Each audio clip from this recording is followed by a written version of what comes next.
Madison, Wisconsin is as good as it gets if you are like me and you love the college sports. This is the Jump Around with Jim Rutledge and Riley Auk. Streaming live on the ESPN Madison YouTube channel and the ESPN Wisconsin app. Dancing down the sidelines. Can they catch him? No! The Badgers answer instantly. There will be no undefeated champion on Wisconsin with an unbelievable stretch drive to the championship game. It's over. The Wisconsin Badgers win 17-9. They are the first Big Ten team ever to win successive Rose Bowl games. That is the best college sports town in America. Welcome into the Jump Around, a Badger-dedicated show here on the ESPN Madison and the ESPN Milwaukee YouTube streams. I'm Jim Rutledge alongside Riley Auk. We got Primetime Wollersheim behind the glass today. Oh, yeah. Throwback to the 90s. I feel old. And you are in Badger gear, too, of course, so you are on. ready to go. Riley got the Badger hat on.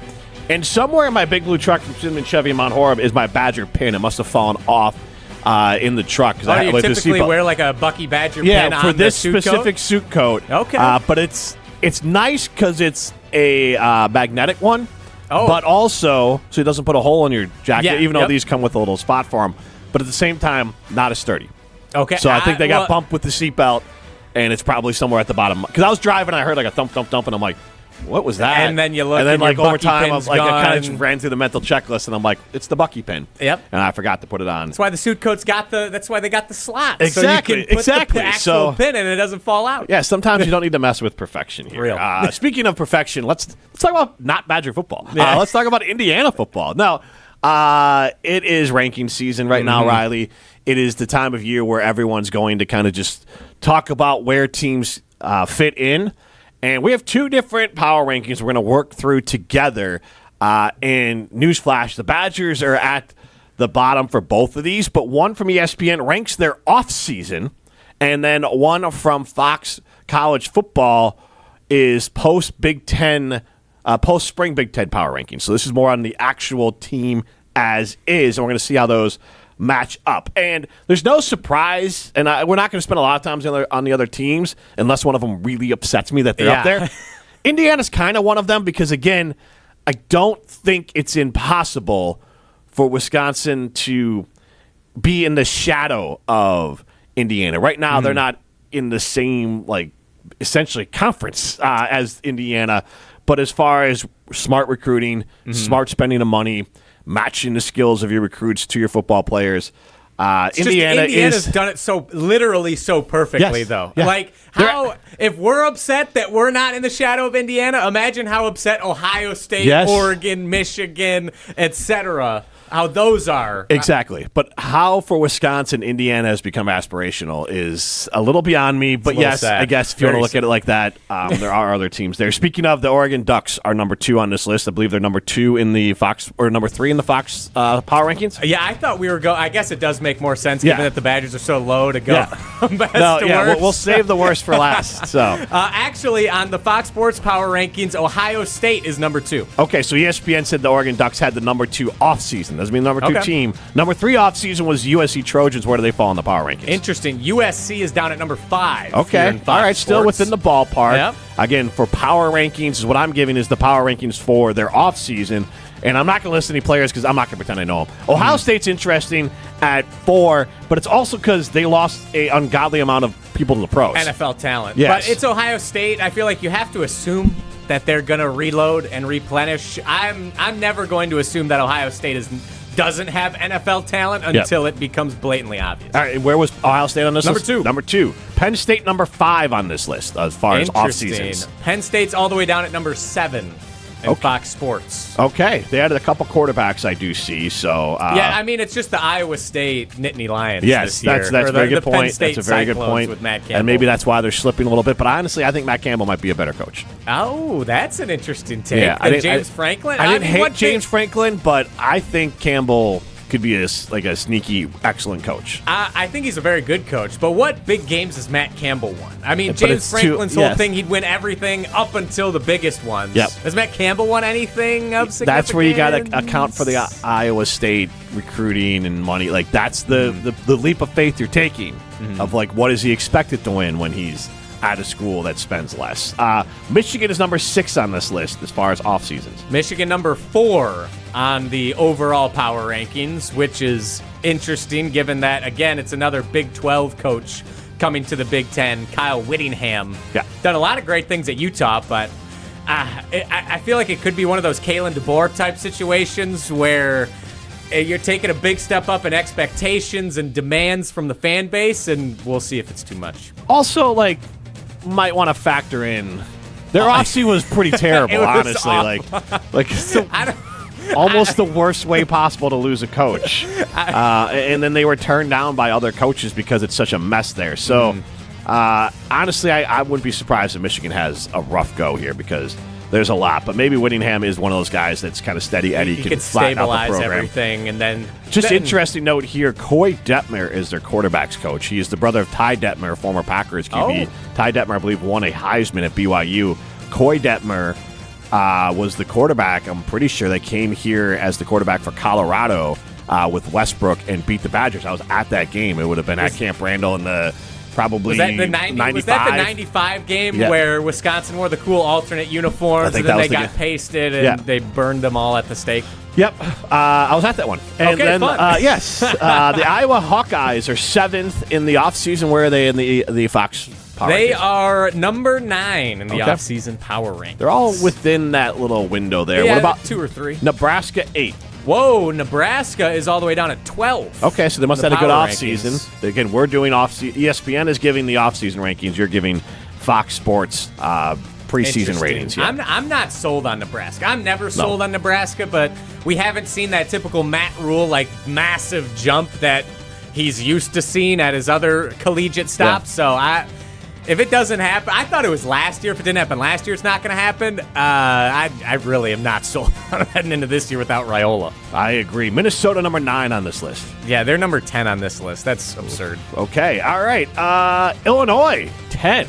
Okay, Illinois number 8. Well, again, this is the offseason, and those who really follow college football said that for Illinois, this was kind of like people around them started spending money, and they didn't have that advantage. And Brett does a good job of doing it, but they just didn't have some of the schools waking up. Like Wisconsin waking up a little bit affects Illinois' offseason, but Wisconsin's still below Illinois. I mean, Wisconsin may be below them right now, but on the field last year, Badgers pasted them. That is true. So I don't care. I don't care where Illinois falls. UCLA, number 11 in the offseason rankings. Okay, number 11 on Fox Sports as well. Number 12 offseason was the Washington Huskies. Washington is all the way up at number 6. Okay. In the power rankings. Very high on DeMond Williams Jr., who the Badgers also really had no trouble shutting down last season. I don't love to see this. Northwestern Wildcats at 13 in the offseason in front of the Badgers. Yeah, I don't understand that. They're number 15, according to Fox Sports, right behind the Badgers. All right, well, here we are. The Badgers, number 14 in off-season rankings, and they were 14 in the Fox Sports after spring practice rankings here. Key additions, Colton Joseph, Abu Sama, and Marvin Burks Jr. We agree with all those are the biggest key additions? I'd agree. I think the secondary, outside of Marvin Burks Jr., who's very good, is being overlooked. You could throw Javen Robinson in there.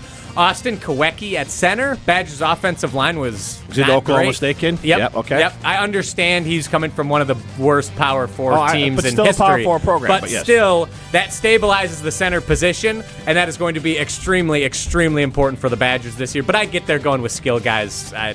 I don't totally fault those 3. Key departures, Vinny Anthony, Mason Rieger, and Joe Brunner.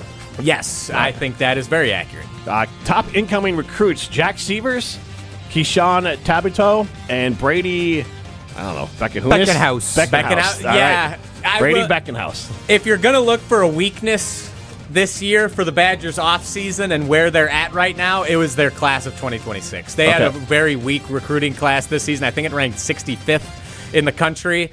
It was ranked top 20 at one point. It was. Before they started losing every football game. Yes. However, I think their emphasis this year was they wanted to go with a really heavy transfer portal class, which didn't rank the highest either because they didn't have many 4-star portal guys, whatever that means these days. It was quantity over quality this offseason. Yeah, which they needed, to be frank. Real quick, biggest coaching move. According to ESPN, they rated Minnesota for special teams coordinator Bob Ligashevsky and running backs coach Jaden Everett. Yep, I like Jaden Everett. Yes, and they did lose. They added Ari Confessor. Yep. And then also they added Eric Mateos. Yep. And those are all additions there for the Badgers. What went wrong? Wisconsin's robust roster turnover every year hasn't helped the program that for a decade built success on continuity and player development. The Badgers took some expected portal hits, including Brunner, a 2-year starter at left guard for Indiana, as well as safety Preston Zachman, Indiana, running back Dylan Jones, LSU, and then wide receiver Trech Kahuna to North Carolina, and veteran center Jake Renfro to Illinois.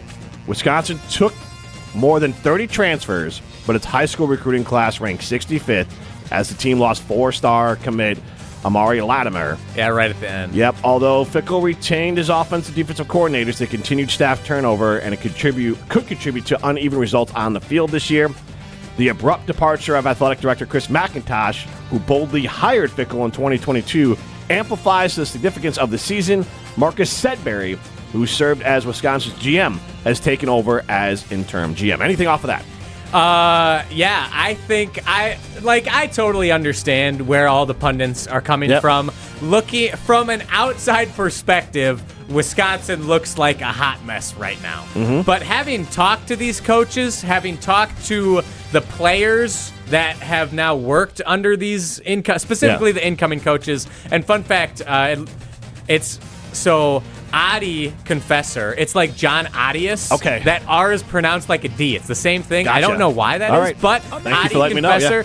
Yeah, the wide receivers seem to really like him. He's bringing a pro style in. Eugene Hilton Jr. and Chris Brooks specifically said he's such a detail-oriented guy. Similar thing with the running backs. Jaden Everett seems like a very good coach, good head on his shoulders, knows what he's doing. So while I understand there's a lot of turnover, I feel that the Badgers are still criminally underrated. It feels like everyone inside Camp Randall Stadium, inside Kellner Hall, is unified. They feel like they have the right people in the building and are oriented towards the same goal, which is winning football games. So I would be shocked if the Badgers finished anywhere beloh 8th. All right, and then the last little bit here. What went right? Joseph might finally be the quarterback to jumpstart the Fickell era. List off his, 3,700 total yards last year, 34 total touchdowns last year. The Badgers also boosted their backfield with Sama, rushing for 1,933 yards in 3 seasons at Iowa State. Then they added to their secondary with Burks from Missouri. As you said, Javon Robinson from Arizona State. Interior lineman, as you talked about, from Oklahoma State. And then defensive tackle junior Poyser. Wisconsin addressed the quarterback of the future as Ryan Hopkins gets a shot in here as well. So good things for the Badgers as well. Prime, you're not on the show often. You think 14 is fair for their offseason and going into the regular season rankings for the Badgers? I think it's brutally fair and honest. I'll be honest. That is where Wisconsin is right now. Riley, you said they aren't a hot mess internally, but there's really no reason to say they aren't looking from the outside in. And honestly, when I look at all the other teams in the conference, I think Wisconsin being in that bottom third, the bottom 6, that is exactly where they belong right now. I think you said you couldn't see them finishing lower than 8 this year. Yep. I couldn't see them finishing higher than 7th or 6th, to be honest. I don't see them jumping ahead of the Michigan, Penn State, Ohio State, USC, Oregon, or Indiana group. That's why I clearly see the Big Ten as there's 3 pretty clear tiers, and Wisconsin's fallen down to that bottom 3rd tier. They have to fight to get back to the 2nd tier, which is where they traditionally belonged. And I think you're correct. Objectively, if you look at Wisconsin, what Wisconsin put on the field last year, they were a 4-8 team. They were not good. They had to make significant changes this year. They had to bring in 30-plus players in the transfer portal. That's fair for off-season rankings. That's fair for where they stand right now. But I think 8-9 wins is very much on the table for Wisconsin this season. That's very much in play. And would Badgers fans be disappointed if they finished 8th in the conference but were 9-4 or were 8-5? Like, I don't think Badgers fans would be too frustrated with that at the moment. I mean, 8-5 with this schedule, that's pushing it for me. I have high expectations for this team this year, but 9-4, like, that is very clearly trending in the right direction, and that would put you in that 7, 8, 9 rankings in the conference. All right, let's talk a little AD. And the thing that I notice. Hold on, I gotta give us a little cool sounder. Don't worry, it's somewhere on the hotkey page, bottom right corner. Oh, there we are. It's been a while, Jim. No, that's fine. That's fine. It's driving a new car. I'll be honest. Yeah. This is not the same car I was driving. Yeah, no, I gotcha. So the names that I hear, one thing I do want to say, when I talk to a lot of people in the Madison business community, a lot of people are very complimentary of Sedberry. So I do want to say that. They say he seems to be a great guy with great energy, kind of, I don't want to say the polar opposite of McIntosh, but someone who would have been the yin maybe to his yang. Interesting. And so there's a lot of positive feedback as far as people that know Marcus personally. And I don't know what that's – I'm not saying that Marcus can or can't do the job. The biggest thing I think he has going for him is that he has this stink of McIntosh over him. So outside of Sedberry, where people do want him to get an honest chance, and again, I'm not going to be an expert on this, another name that comes up to me from a lot of people is Shawn Eichorst, who is the Eichorst, excuse me. He works for Texas now, like a deputy athletic director, but he was the athletic director at Nebraska for a while, for a long while actually, and oversaw a run with, like, again, not so much in football or basketball, but won 10 national championships in other sports there, obviously a lot with volleyball, a lot with the Olympic sports. So they did have success with him as the athletic director. Lots of fundraising done, lots of facilities built under his tenure. Before that, he was at Miami for 2 seasons. Jim Larrañaga was probably his claim to fame there, hiring him. And obviously Miami had a heck of a run, an NCAA Sweet 16 run with him, and that was a very good hire.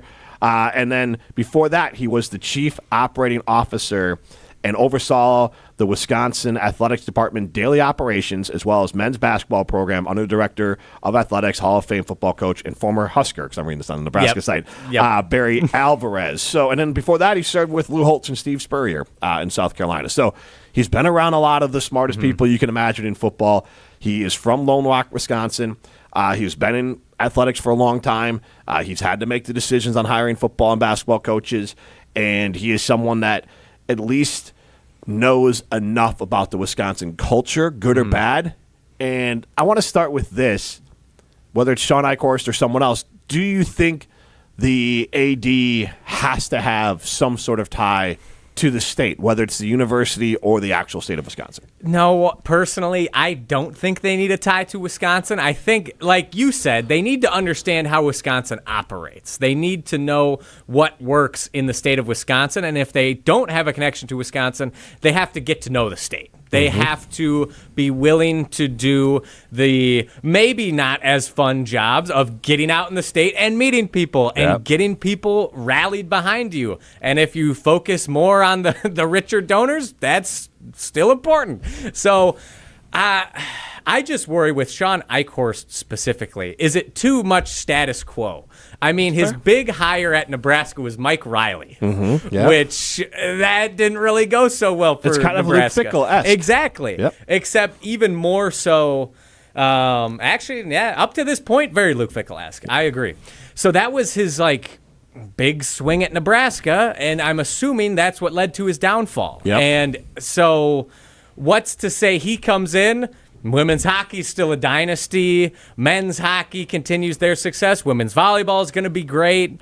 But what else changes at that point? And I don't think if you're Wisconsin, we can't continue to have status quo at the athletic director position. I want someone who is willing to push the envelope, who's willing to innovate, who's willing to try to get Wisconsin to the forefront of the Big Ten, because it seems to me that Wisconsin has the money, they have the donors, they have the alumni base where you could be just as elite as a Michigan and Ohio State and Oregon and Indiana. Like, they came out of nowhere, but they have the right people, they have the right donors in place.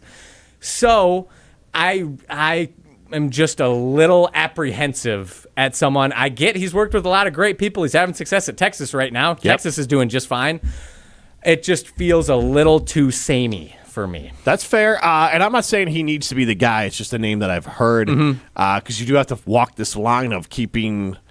So from the people you've heard Shawn Eichorst, throw out the name Shawn Eichorst, why do they say... Is it just because he's from Wisconsin? Like, why do they like him? Because I think as a whole, you still could look at Nebraska and having the ability to do it, and then coming from Texas, and like they don't discount that experience with Texas. And then they personally know him, a lot of them, and so then it's more of like, well, they know what type of person he is, and he could be the... I continue to position like this, but the anti-Mac. Of like someone coming in that's going to be closer to that Barry/Pat hybrid. I don't think it has to be him. I don't think they have to have ties to Wisconsin. I think that's a cherry on top, but I don't think like you should be interviewing everyone. And if they don't have ties to Wisconsin, that should not disqualify anyone. But if all things are equal, and you're like, well, this person understands what these donors want, what how to handle the Board of Regents, how to work with historically chancellors at Wisconsin. Obviously, it's a specific one, but how to handle and navigate all that. It doesn't mean you have to do it and you have to have that person. But if they have that knowledge and they're equal with someone else, then maybe you lean that way. Okay, that's fair. That's kind of the way I look at it. If all things are equal, then it's a cherry on top. You lean the guy from Lone Rock, which, the only thing I know about Lone Rock is that they have the polar bear on their welcome sign to Lone Rock. That's all I know. Okay, all right. Prime, you got any thoughts on the AD, or at least what you're looking for? It doesn't have to be Eichorst specifically. Yeah, I don't know enough about Shawn Eichorst. The biggest claim to fame for him is that he's the one who moved up Bo Pelini and was kind of like the Nebraska version of moving off of Paul Christ. So that just gives me all the wrong vibes. It makes me think of McIntosh more than anything. Though I don't think moving off Paul Christ was necessarily the wrong decision at the time. They just made the wrong moving off Pelini. They just made the wrong next steps, unfortunately. I just think they need someone. I like that he's from Texas at the very least. He's been involved in a major power player in the NIL transfer portal world, and like from a true blue blood. I don't know if they need someone from a true blue blood, but I want someone who at least has a lot of experience, or at least knows how to get the right people to help put things in place to help the NIL funding and help actual acquisition of players. Like, I think that is where Wisconsin's falling behind the most. I don't know exactly what their scouting department is, or like grabbing players out of the transfer portal, how much time they have to invest in that, or what funds they have to invest. But if they could find somebody who's an athletic director who has experience doing that at a really high level and just show them how it's done, that's what I think they need more than anything. Whether he's from Wisconsin, whether he's from Canada, or wherever he's from, like, just be someone who's been in this world. Yeah, and I think that's why the Texas experience is the most intriguing to me. But still, outside of that, I'd be a little hesitant if they hired him. That is 100% fair. I don't know if any of these are going to be home run hires. Yeah, true. All right, let's get to our clip of the week. Around these parts, there's only time for the best of the Badgers. We don't know exactly where we are right now. Why don't you own the Wisconsin football team? We need to play better significantly. They're spoiled rotten. This is the clip of the week on the Jump Around. Go someplace else. Go boo in a bar. Very scared me. I didn't know Boo in the bar was in there still. Okay. All right, guys. Well, there was some unfortunate news for the Badgers yesterday. In-state recruit Donovan Davis, as many in-state recruits have, ended up committing to Iowa State last night. He is a guard from Freedom, a 4-star, making it the 17th straight in-state recruit who is labeled a 4-star by 24/7 to commit to a team other than the University of Wisconsin. And notably, since it's Iowa State, we know that our favorite Iowa State alum, Tyrese Halliburton, had to chime in with his own quote tweet of the news. Here's what he had to put out there. But it's interesting. I personally feel like if you live in Wisconsin, you'd rather go to Iowa State than Wisconsin. That's just how the cookie crumbles these days. So this isn't the first time Tyrese has done that. It's kind of like it's his version of like the oops tweet from Mike Oates, essentially, anytime Iowa State gets a Wisconsin kid. But guys, How do you feel about this? Isn't Tyrese? Tom Oates? Not Tom. What did I say? Mike Oates. Did I say Mike Oates? And I was like, Mike Oates. I was like, who the hell is Mike That's Oates? a great question. Tom Oates, the Yeah. version of his Gotcha. version of the oops quote Yes, tweet. no, So I yes. got you. I thought I was missing something. Okay. It wasn't Halliburton pissed that the Brewers bailed on him throwing out the first pitch. Like, he just antagonizes the state of Wisconsin. I don't know what. Well, he became the villain for the Bucks, and I don't think Wisconsin fans have any ill will towards him. But it's rubbing salt in the wound every time a guy goes to Iowa State. I love Halliburton only because I can fully acknowledge that if he was on one of my teams, I would absolutely love his entire attitude. And if he ever ended up on the Bucks or something, I guarantee he would be the heel towards everyone else. And so, like, I always hold a place in my heart for those guys who are, you hate them because they're not on your team, guys, but you'd absolutely love them if they were on your team. And Halliburton is one of those guys for me that if he was a Buck or if he had played for the Badgers, I would love every bit of it. Maybe the Badgers can bring in Jamie Pollard because most of the good recruits. He's the head coach. Head coach at Iowa, he's right? the AD at Iowa State. Okay. Bring him over because most of the in-state recruits in Wisconsin seem to go to Iowa State. Yeah, CJ Altzelberger, whatever his name Milan is. Momcilovic, who's now in the transfer portal, one of the highest paid guys left in the transfer portal. Yep. Yeah, See, have some connections. I feel like this has got to be a money issue, right? Like, there's no way. This was happening before NIL too, though. That's the thing. Fred Hoiberg pulled a lot of guys. Halliburton, he was recruited 2017 maybe or something like that when I was still in high school. So yeah, I mean this is before NIL. This has been a real trend with Iowa State. But I believe Halliburton and Donovan Davis were the only players from these 17 in-state, top 100, whatever players to have an active offer from Wisconsin when they decided to choose not to go to Wisconsin. Okay. I believe. So then do you blame Wisconsin more for this, or do you blame like Iowa State? Because if Wisconsin's just not even offering these guys. That's the thing. Then that's a Wisconsin issue. And I gave Luke Fickell a ton of credit for locking down the state for the class of 2027. So you got to get on guard a bit here for not locking down the state and for this consistently being an issue. And I can't say I am familiar enough with the recruiting trail or how this whole world works. I'm trying to learn. I'm starting to learn. But, like, this feels like an issue if you're Greg Gard. Like, how have you not figured this out at this point? Unless it's just a money issue, and then there's not much you can do. Yeah, so at Iowa State, since the new coach came in 2021, 22-13, 22-11, 29-8, 25-10, and 29-8. So that's a pretty appealing. When it was under, I think Hoiberg was there before that. It was much more up and down. But see, that's the thing. Like, it's not like Wisconsin. I understand they haven't had the tournament success, but if you look at Greg Gard's resume, he has put guys in the NBA. He has elevated. Well, so like this is where it gets harder. It's been a while, and none of those guys are in the NBA.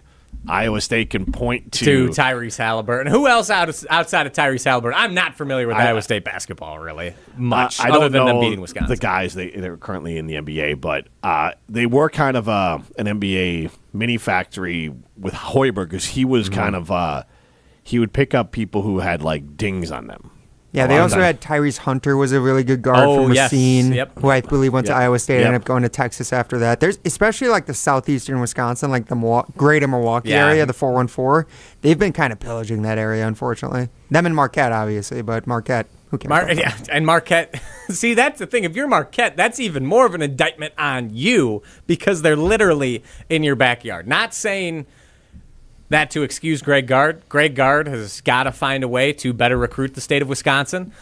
But I don't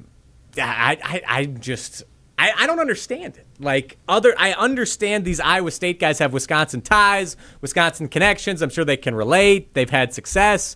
But what are you getting at Iowa State that you wouldn't get at Wisconsin outside of maybe more money? I'm lost.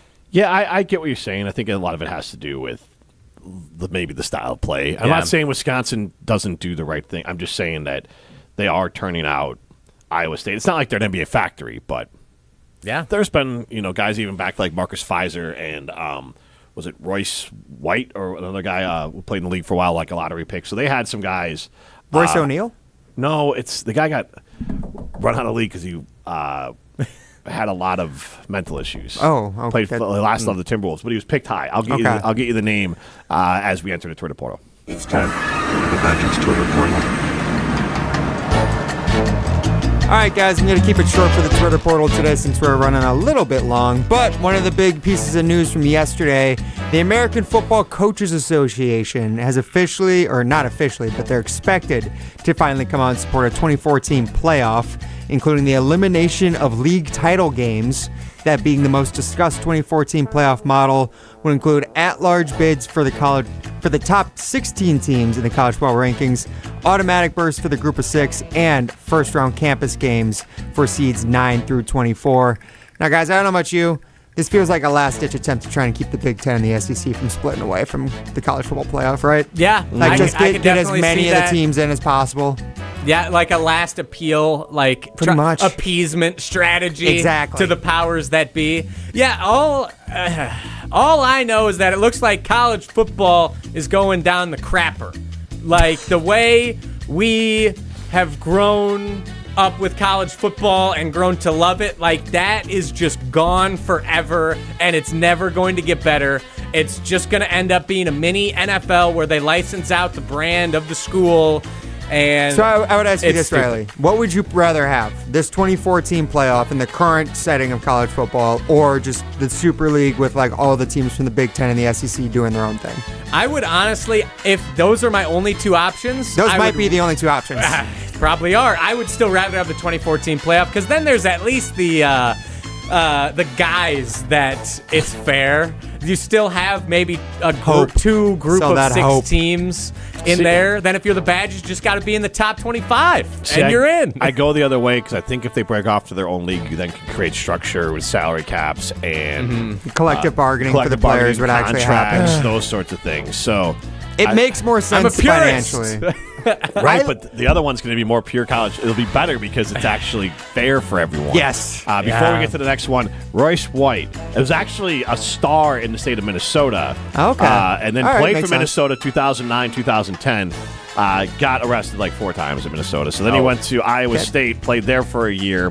Didn't have the greatest run off the court there either, but was a 2012 first-round draft pick, 16th overall to the Rockets, played in the NBA for 6 seasons. 2-time, though, NBL Canada champion. NBL? NBL Canada Most Major Valuable Player. 2-time All-NBL Canada first team. But in college, he was first-team All-Big 12 and Big 12 All-Rookie his one season at Iowa State because he left middle of the year at Minneapolis, or at Minnesota, his eligibility was up in the air, and then believe it or not, his life actually got more off the rails. Oh gosh! Wow! But he also ran for a few times for Senate seats in Minnesota. Oh, dang! Has not. What an eclectic life! Has he turned his life around?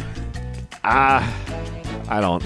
We'll get an update maybe for the next show. All right, we'll keep it moving. One more thing for the Twitter portal here, guys. This was something I think, Jim, you sent in the Jump Around group chat last week. The start bench cut trend is obviously very popular in college football, and especially for Wisconsin running backs. There was this one that went a little viral last week. Start bench cut from College Football Zone on Twitter. Monte Ball, Melvin Gordon, Jonathan Taylor. Guys, Riley, I'll start with you. Start bench cut, those 3. Rob Havenstein was struggling with this yesterday when Ryan asked him.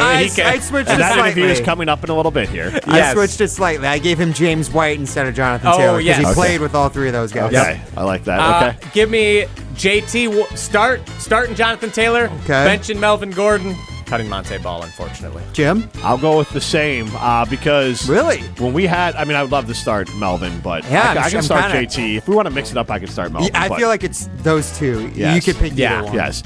Because we talked to a lot of players, a lot of former running backs, including Monte and Melvin and all of them, and a lot of them picked Melvin. James White and Monte, not so much of cut, start, bench, but more of who's the best. And Barry even said Melvin outside of Rondane. Wow.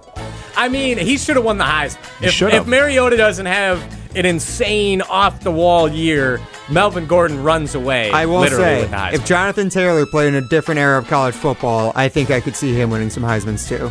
Yeah, absolutely. Or if he stayed one more season, you never know. Stayed, maybe. I think a running back winning the Heisman now is kind of out the window, unfortunately, for college football. But I think if if Jonathan Taylor had been doing what he did at the time that Melvin Gordon did, I think he would have been right up there for like Heisman finalist. I like to do this every time we talk about Melvin. Yeah, I just like to point this out. So for his career, he averaged just short of 8 yards per carry. Is it 7.2? 7.8. Okay, so it was the 2014 season. I think it was 7.2. 7.5. Oh my God. So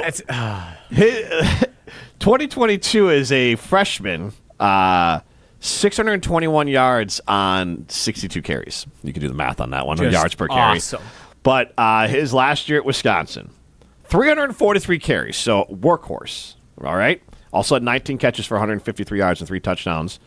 So yards from scrimmage were 2,740 yards from scrimmage and 32 total touchdowns. But on the ground, 2,587 yards, 7.5 yards per carry, 29 touchdowns, 185 yards per game, and 19 touchdowns. Or I'm sorry, 19 catches. He had more, 29 touchdowns. Then 19 catches for 153 and then 3 touchdowns. The year before that, he ran for 1,600 yards at 7.8 yards per carry. Averaging almost 200 yards a game is bonkers. And basically almost averaging like every 2 carries, you got the team a first down. Yeah. Is insane. I'll never forget. My favorite memory, I loved the Nebraska game. Obviously, the 408 game was awesome. Yeah, we talked about that with Rob Havenstein, too. Yes, Yeah. and I'm frustrated that in the moment I didn't ask Rob about the Auburn game. Because Cameron Artis Payne, or is that the basketball player? No, it was the running back. Cameron Artis Payne was talking all that smack. Yeah, he was talking all that smack. Oh, I wish I got to play Northwestern and Purdue. Yeah. Oh, let's see him face an SEC defense. Sure. And he got shut down, and Melvin ran for like 200-some yards. And if my memory serves me correctly, Melvin had one of those Michael Jordan, and I took that personal minutes, too. I think he said that afterwards, that there was a lot of talk, and he wanted to prove where the Badgers and the Big Ten stand. So awesome. Absolutely. Do we have Rob Havenstein coming up the next year, or we have another Twitter portal? Okay. We move on from the Twitter portal. Let's have Rob on. All right. Well, the Memorial Day sale is going on right now at Steinhafels, and honestly, it's the perfect time to get your home ready for summer. Save up to 30% store-wide, plus get amazing deals like Beauty Sleep Mattress for just $399. Plus, they're offering Steinhafels 18-month, 0% financing, so your dream space is well within reach. Head into Steinhafels or shop anytime at steinhafels.com. Don't miss the Memorial Day sale at Steinhafels, Wisconsin furniture and mattress leader.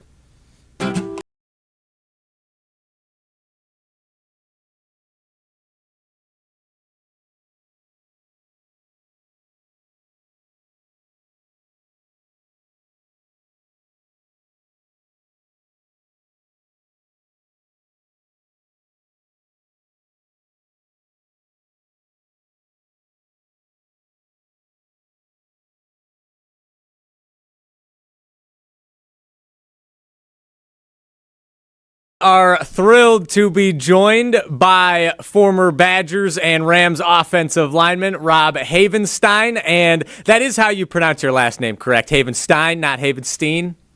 Correct, yes. Okay, excellent. Glad I got that right. And Rob, if I am not mistaken, you just underwent surgery after your retirement from the NFL on your ankle. How's it feeling? How are you doing these days? Yeah, no, it's feeling good, feeling better. It was something I needed to get done just for overall health and life and happiness for after football. But yeah, got rid of the crutches today, so we're walking around a little bit just in the boots. So that was a big thing. Get to use my hands again, which is nice. Mm-hmm. Feeling good. Down a couple pounds, and hopefully we stay that way. Yeah, congratulations on getting off the crutches. That has to feel nice. And you just finished off an 11-year NFL career. We talked about it briefly before we went on air here. You won a Super Bowl. What would you say is the accomplishment you're most proud of from your time in the National Football League? Man, it's hard not to say the Super Bowl, especially after the 2018 loss to the Patriots. And that was kind of one of those seasons where everything was kind of going magical. And then, you get there and, you end up losing the Super Bowl. And so I lost 3 Rose Bowls when I was at the University of Wisconsin. And, I've started thinking like, now, am I cursed? Is it me? And so it was like, are you ever going to get back to the big dance? And then so when we actually went out and got it done, it was just the feeling is just so overwhelming. When you actually accomplish what 32 other teams or 31 other teams are trying to get accomplished. And it was special, but there was so many special times in there, and it wouldn't have happened without the special people around the Rams, people in my life. But in terms of on-field accomplishments, I mean, kind of hard not to say the Super Bowl. Yeah, that feels pretty hard to compete with objectively. So you were on those teams that lost 3 consecutive Rose Bowls, a Super Bowl runner-up, then a Super Bowl champion. You know what it's like to be on really good, cohesive, championship caliber rosters. What would you say is the biggest similarity between all those teams? What makes a team a championship team? Yeah, I mean, I think it comes down to just kind of the culture you have in the locker room. I think it's about the guys you have in there, how people actually care about each other on the field, off the field. I mean, the tightest teams that I've been a part of and the most fun I've been a part of is teams that really care for each other. And that goes from your specific room, me being in the offensive line room, and that expands to the offense, and that honestly expands to everyone. You know, you having fun and out there practicing with the defensive guys all the time, and it's just a true team. And that's what kind of makes those seasons special, is because you want to do well. Obviously, you're out there competing for yourself, but then when it's something bigger than you and you want to do well because you don't want to let the guy next to you down, that's when it really starts kind of getting special, and you can start, doing some really special things on the field. And is there a moment on those teams, like I don't know if there's a moment that sticks out from any of those Rose Bowl teams or the Super Bowl champion team, but is there a moment that happens during those seasons where you're like, oh, yep, like this team's special, this team's got that, whatever it is that makes it? Yeah, you usually kind of figure that out after the season. I've been a big believer in kind of being where your feet are, and so it's when things are going really well and people are talking great about you, you got to tune that stuff out. So it's, because, they're going to love on you when it's great and they're going to hate on you when it's bad. So I've seen both sides of that. And so it's just being where your feet are, trying to do the best you can each and every week. And then, everyone kind of knows down in their heart that, like, man, hey, we do have a good team. Like, we can do something special here. And it's talked about, but it's, in order to get to where we need to go, we need to handle what we need to do today. And so I think, and then looking back on it a couple of years removed, 5-10 years removed, then you can really start getting into the nitty gritty of really what makes the team special, what made it so special for everyone, and, all the fun stories that come with that. Okay, interesting.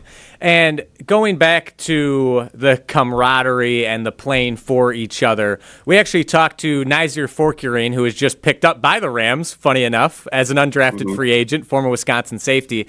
And he said that last year, even though the team went 4-8, it was a very disappointing season by all accounts for Wisconsin, that the team was very bonded. They were very together, and that was how they were able to spring some of those big upsets at the end of the season. How do you go from a team that's struggling and not able to win football games to a team that's able to pull off big upsets, get big wins, and sort of maintain camaraderie even when everything isn't going perfect?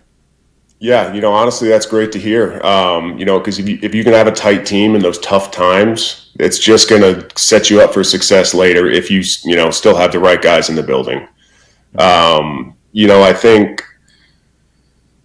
I think just going back to work and doing your 1/11th, it's talked about all over football, but it's really true. It's just honestly getting better personally so you can go do your job, and then hopefully everyone else is falling in line, and then all of a sudden that starts building to something special. When we were my first couple years with the Rams, I was 1 year in St. Louis, and then the St. Louis Rams became the LA Rams, still under Jeff Fisher, and we had a real tough season in 2016.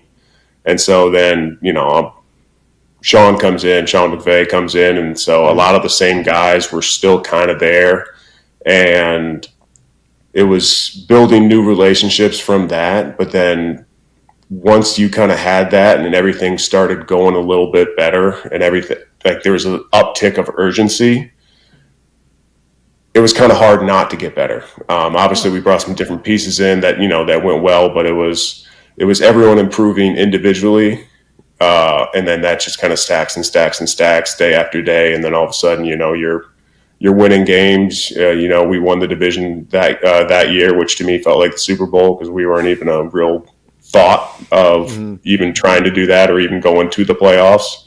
And then once you got there, it was all right. We made the playoffs.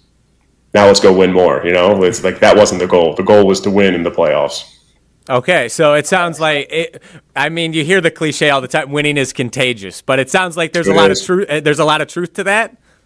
Oh yeah, absolutely. No, there are winning cultures and there are losing cultures, especially here in the NFL. I was just at a dinner yesterday with some of my old coaches and guys that I played with, and we were knocking back a couple margaritas on May 5th, and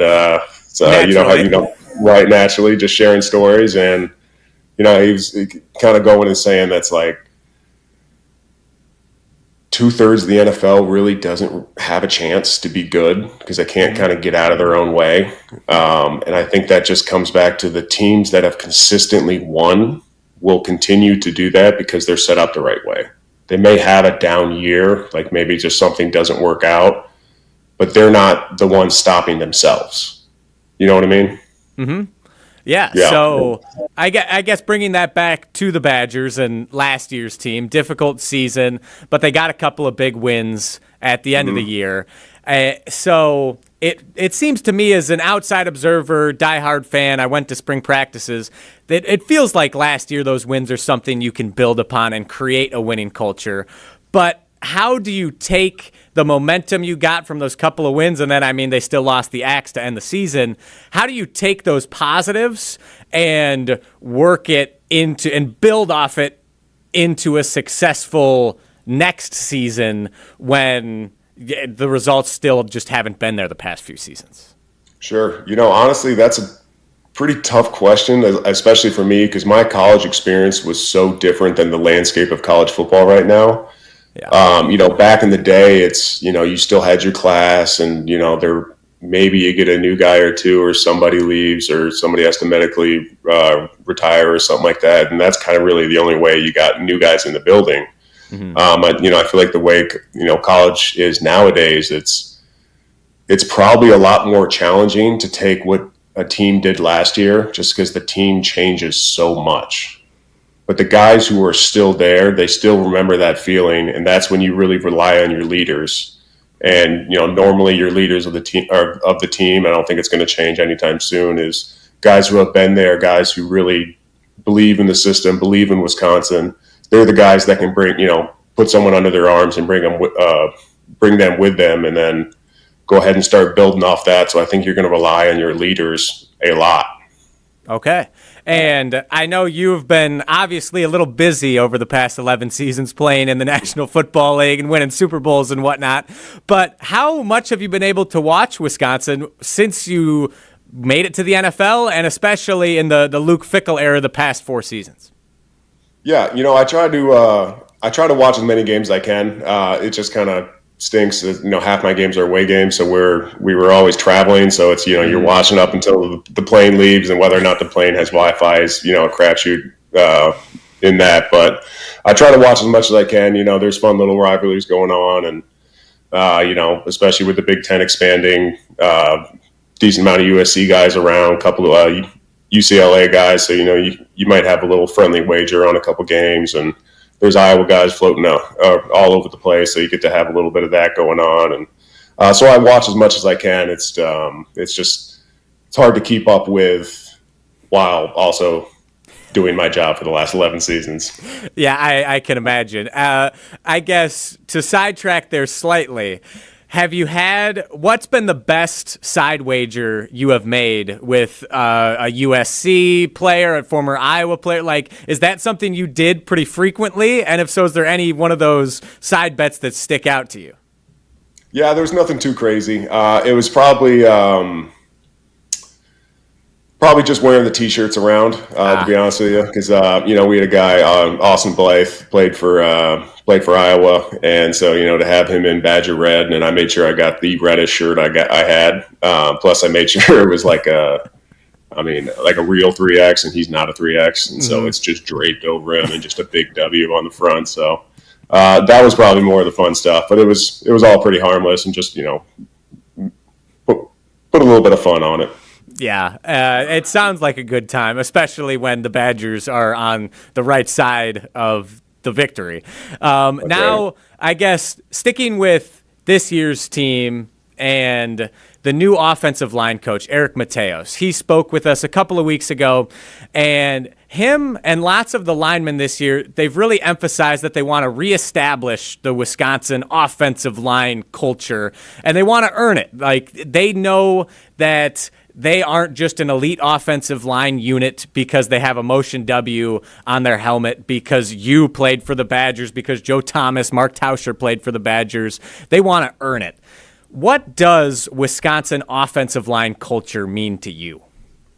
Man, it's blue collar. It's tough. It may look ugly for the first 2 quarters, first 2.5 quarters, and then all of a sudden just the pressure of just leaning on guys and doing the right stuff over and over again and sticking to, what you were taught and your technique. And eventually that kind of opens up the floodgates. Sometimes it happens earlier, but, an elite offensive line unit is, number one, can run the ball. Number two, can pass protect. I mean, that's kind of the only 2 things that offensive linemen can do. But it's when you can do both of them very well, then, you can kind of do whatever you want on offense. And so I came up in such a great time at Wisconsin. I had, Gabe Carimi had just won the Outland Trophy. John Moffitt was a stud. Travis Frederick was a young guy coming up. And so I got to learn everything I know from those guys and like what it means to wear that motion W on your helmet. And so trying to reestablish that, I don't think it's going to be tough because it's all just in the hard work. I mean, practices that we had were grinders. I mean, they were hard, but you learned how to do hard things. You learned how to be an offensive lineman, especially when you're tired.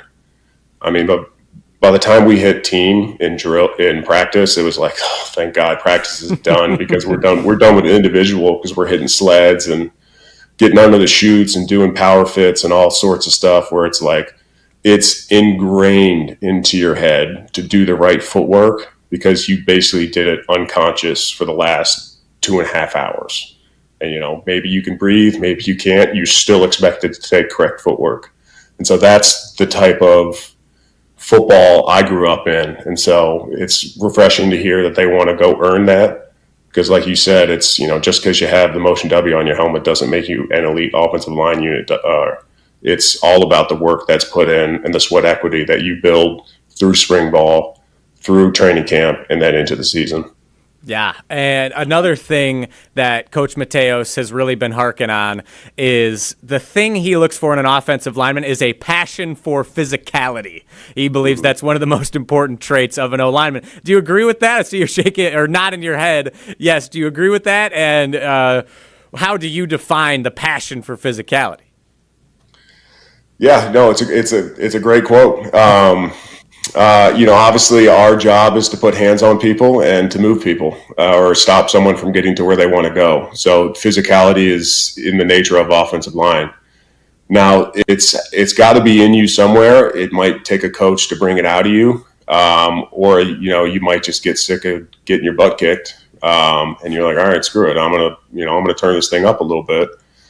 So there's many different paths to, give me the exact quote again. Yeah, passion for physicality. Passion for physicality. Yep, you got it. Passion for physicality. Yep. So that's something that has to be in you, but it can be expressed by a coach. And so having a coach that's, putting that in the forefront, I think is just going to go great for, all those guys out there. And then as you get older and as you mature and get stronger and you realize that you can do more things physically, then it starts expressing itself on the field. And then, that's where you can honestly start having a lot of fun as an offensive line, getting guys on the ground, having great combinations where you take, the 3 technique into the linebacker. It's like the little stuff like that maybe the lay fan doesn't know, but you come back and you give your right guard a fist bump because you just killed that guy. That's the fun of offensive line. you bring up, that leads perfectly into my next question, the fun of being an offensive lineman. You bring up the average fan. Like, I'm just starting to try and really learn the game of football this year as a fan and as someone who gets to do this for a job. I've been trying to watch the offensive line, and like, I can tell when it's a really obvious pancake situation, like, oh, he crushed that guy.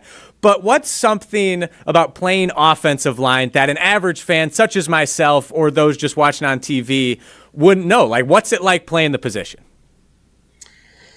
It's a lot of detail. People just think it's, get to your guy, head down, smash him, and just throw him into the ground. It was like, yeah, that might work in high school, where you're just bigger and stronger than people. And some guys can do that in college, but usually that doesn't show up till they're a little bit older. I mean, playing offensive line is all about the details of what you're trying to do on that block and how it relates to your system.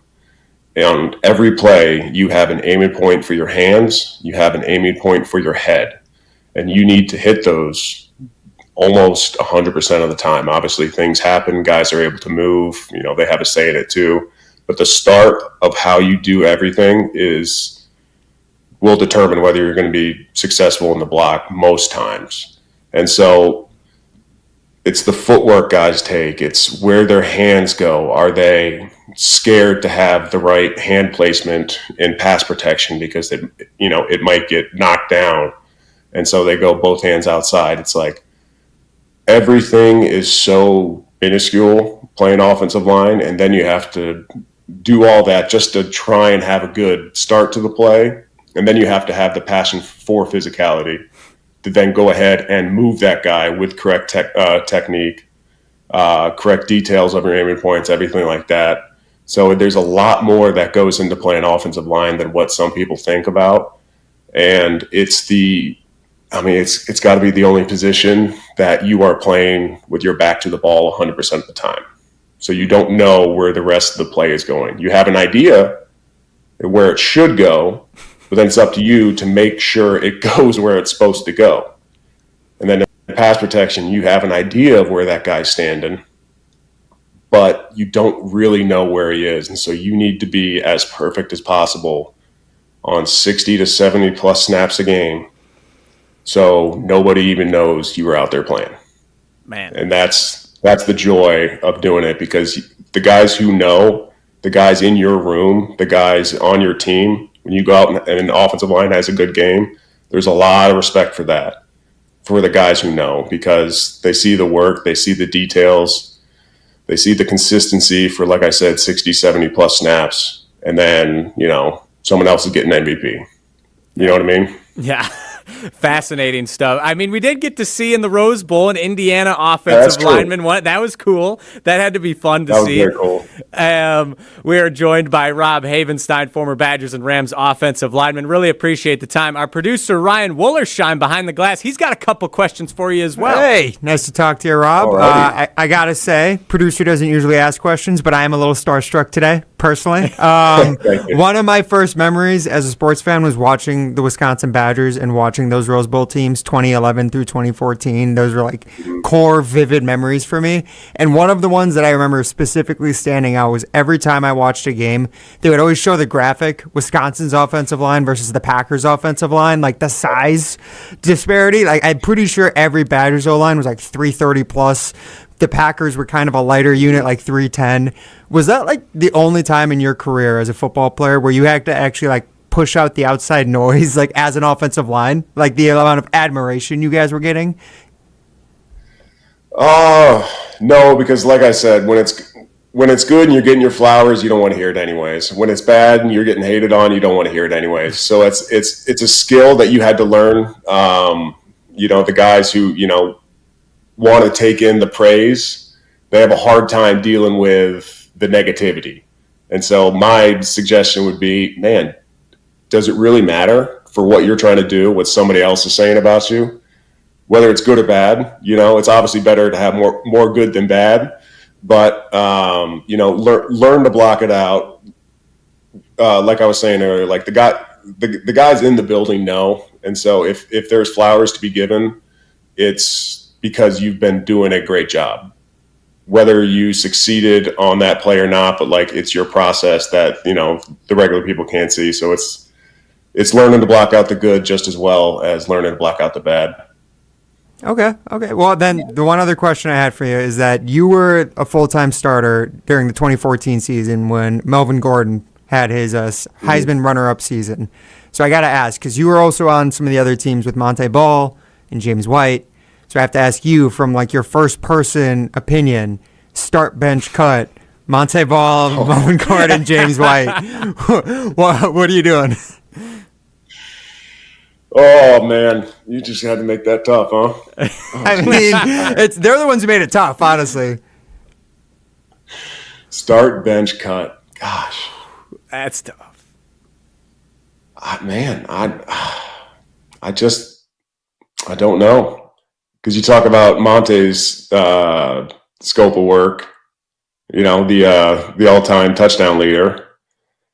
I was there. I was blocking on that play. I had a massive hold that didn't get called, which is great, and that didn't get brought back. So I'm very, very proud about that one. James was my class.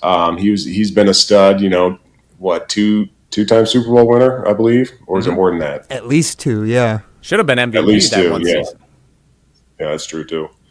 And then Melvin, he's a racehorse. He's a stud.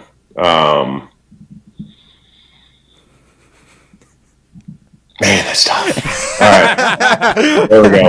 All right. Instead, I'll ask one different question then. Just what is your favorite memory from that 2014 season blocking for Melvin as he got to the Heisman runner-up campaign? Oh, thank you for not making me answer that. You're good. I'll give you an out. You did a good job of dancing around and complimenting I was everyone. I was dancing. I was like, wait, I can't pick. James is my guy, or Mone's my guy, Melvin's my guy. I mean, gosh, that's hard. But favorite, one of my favorite experiences from the 2014 season was obviously that Nebraska game. I mean, It was just such a fun game. And it's like we almost did everything we could to try and not have the game that we did. There's a couple fumbles early. And just one specific thing for me, honestly, selfishly, was, they ended up putting, a really big defensive end out there. It was like 3-something. And so it was really hard to do what we were trying to do because this guy was just kind of so big, he just didn't want to move. And so I went and told TJ Woods, our offensive line coach, I was like, dude, can we go outside of this guy one time? Like, I can hook him real easy. And so he's like, all right, if you want it, I earned enough respect to, go ahead and get that run. And I want to say Melvin takes it like 60 or 70 yards for a touchdown, hurdled a couple guys. And so like, that was the one that was like, oh, that was actually pretty cool. Like I saw something, felt something. It's like, we can get outside real easy on these guys. And we went, and then Melvin just did something absolutely special. And then what his scope of work for that game was just unbelievable. I mean, he was just in the zone, hitting power backside, which it's never really supposed to go there, and just felt it and then took it in. He got the record and played 3 quarters and fumbled a couple times in the game. So, like, if you talk about a perfect game, that could have been 500 plus easy.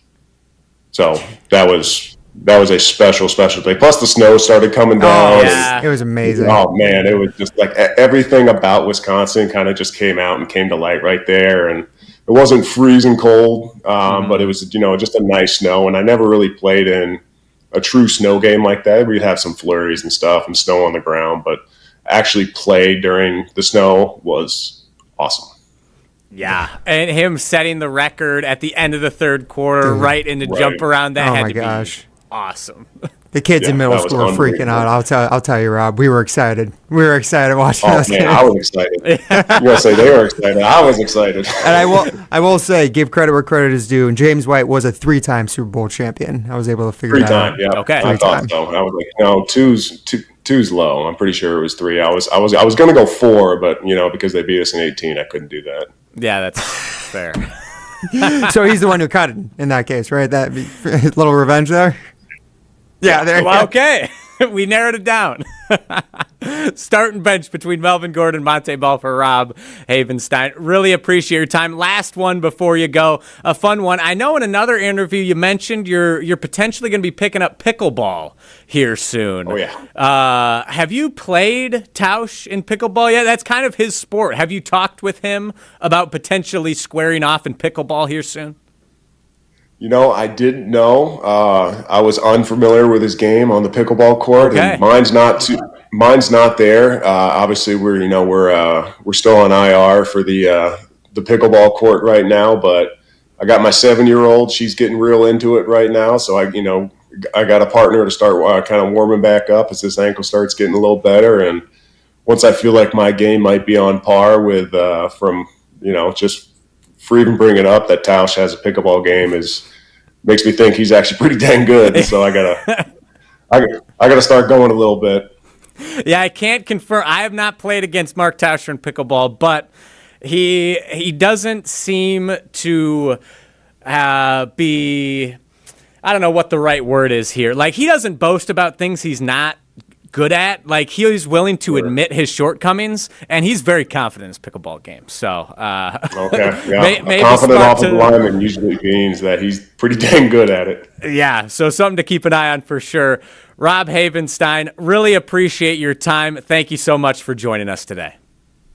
Absolutely, thanks for having me. That was Rob Havenstein. Really appreciated that conversation. It was fun to talk to him. Hopefully we'll have him on again sometime in the future, but his appearance was on the Yuengling guest hotline. Yuengling, the oldest brewery in America and now officially in Wisconsin. DG Yuengling and Son, Pottsville, PA. Enjoy responsibly. This has been the Jump Around, a Badgers dedicated show on the ESPN Madison and ESPN Milwaukee YouTube channels. God bless everybody. Peace.